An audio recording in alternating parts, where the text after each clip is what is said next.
गई है और पत्नी और बेटे की मौत पर आतंकी अजहर मसूद रोया है। पूरा परिवार खत्म होने के बाद अजहर मसूद ने कहा है कि इससे अच्छा मैं भी मर जाता। मसूद ने इस बात का जिक्र किया है, रहम की उम्मीद नहीं करनी चाहिए, इस बात का जिक्र भी मसूद ने किया है। मैं आपको बता दूं कि मसूद का भाई रऊफ अजहर जो कि घायल बताया जा रहा है, अब तक ये जिंदा है या मर गया पता नहीं है, इसकी पुष्टि होना बाकी है। लेकिन मसूद का बेटा मारा गया है, उसकी बहन मारी गई है, हुज़ैफा जो कि उसकी पत्नी है वो मारी गई है, उसका बेहद करीबी वकास मारा गया है, हसन मारा गया है। लेकिन सबसे बड़ी बात है कि जिसने कई लोगों को मारा, जिसने कई निहत्ते बेकसूर लोगों को मारा, आज अगर उसके परिवार के लोग मारे जा रहे हैं तो वो रो रहा है और वो कह रहा है कि इससे अच्छा मैं भी मर जाता। ये तमाम आतंकी लोग हैं जिन्हें मानवता से कोई लेना देना नहीं है, जिन्हें रहम की उम्मीद भी नहीं करनी चाहिए। और सबसे बड़ी बात है कि आज इसी दिन का इंतजार था कि जो अब तक निहत्ते लोगों को मारता रहा है, आज वो खुद रो रहा है। झांसा जी मनोज जी, आपने अभी मैं आपकी सारी चीजें सुना था, बड़े विस्तृत से आप सारी चीजों की जानकारी दे रहे थे। देखिए, अभी जो ये स्ट्राइक हुआ है, अभी कैजुअलिटी की आप नाम बता रहे थे, फिगर बता रहे हैं, अंदाज कर रहे हैं। हमें या भारत को, भारतीय सेना को किसी को ये सिद्ध करने की जरूरत नहीं कि कौन मारे गए, कितने मारे गए हैं। हमने जिहादियों के कैंप पे, चाहे उनका हेडक्वार्टर था, चाहे उनका ट्रेनिंग कैंप था, उसके ऊपर में हमने हमला किया हुआ है और पिन पॉइंटेड अटैक हुआ है। तो ये हमने किया हुआ है और उसमें जो जिहादी मारे गए हैं, ठीक है, अच्छी बात है, आने वाले दिनों में नाम बताएगा। लेकिन हमारे यहाँ पे आप कोई पूछने वाला नहीं हुआ कि कितने मरे हैं या मरे हैं या नहीं मरे हैं, हमें उसका सबूत दो। ऐसे किसी भी ऑर्गेनाइजेशंस को हम अभी एंटरटेन नहीं करेंगे और कभी नहीं एंटरटेन करेंगे। बाकी जो उनके बैकर्स हैं, आप इनको ये पाकिस्तान में जो इनका नेटवर्क है, ये बहुत बड़ा नेटवर्क है मनोज जी। हमने अभी सिर्फ 4-5 टेररिस्ट कैंप के ऊपर में हमने हमला किया हुआ है।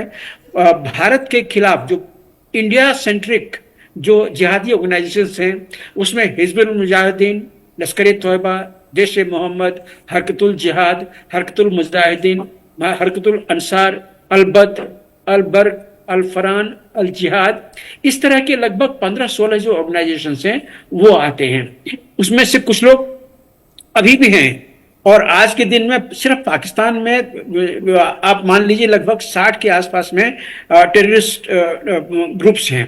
तो इनको आगे क्या किया जाए, आगे ये क्या करेंगे हम नहीं जानते हैं, लेकिन इनका नेचर है कि ये आके आपको काटेंगे। जब तक वहां पे हैं, इनका जो धर्म ग्रंथ है वो इनको बताता है कि आप काफिरों को मारा, वो हमें वो काफिर मानते हैं, वो फिर से वो अपना ये काम करेंगे। लेकिन भारत ने आज ये चीज बिल्कुल सीधा सीधा उनको बता दिया हुआ है कि अगर हमारे ऊपर में अटैक हुआ आगे से, हम तुम्हें नहीं छोड़ेंगे।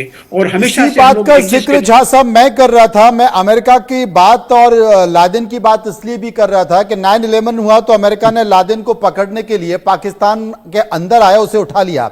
भारत ने एयर स्ट्राइक की और ये एयर स्ट्राइक पीओके में नहीं बल्कि पाकिस्तान के अंदर घुस के की।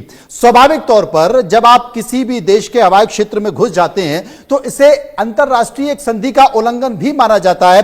लेकिन हमारे विदेश सचिव ने जिन 2 लाइनों का जिक्र किया कि पहला, अपराधियों को न्याय के कटघरे में लाना जरूरी था, और दूसरा कि हमने अपने अधिकार का उपयोग किया, तो अमेरिका करता रहा है, इजराइल हाल ही में कर रहा है कि चुन चुन कर एक एक कर वो सीमा में घुसकर आतंकवादियों को मार रहा है। तो अपने उन्हीं अधिकारों का इस्तेमाल तो भारत ने भी किया और यही कारण है, इसे एक इंटरनेशनल डिप्लोमेसी कहते हैं कि तमाम देश ये मान रहे हैं कि भाई ये भारत का अधिकार है, क्योंकि 3 दशक से भारत आतंक का दंश झेल रहा है और इसमें कोई भी सुधार पाकिस्तान में नहीं आया है।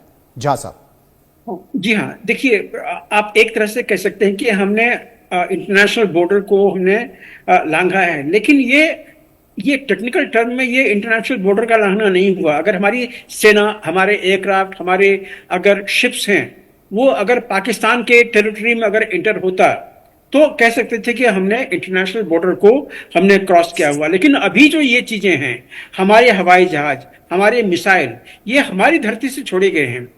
जो पाकिस्तान में जाके गिरे हैं, ये जिहादियों के कैंप के ऊपर में गिरे हैं। उनको मारना तो हमारा धर्म था, यही तो हमारा रिटेलिएशन का अटैक था, जो कि यूएन में भी बताया गया था कि जब आपने यहाँ पे पहलगाम में ये अटैक किया हुआ या उससे पहले भी क्या हुआ है, तो हमारा अधिकार होता है कि हम इसका जवाब दें और बिल्कुल भरपूर इसका जवाब दें। तो ये अभी उसको जवाब मिला है। आने वाले दिनों में पाकिस्तान को ये चीज मयंक चौबे साहब, आजकल तो करीब करीब बहुत सारे ऐसे देश हैं जिनके पास बैठे हैं, उनके पास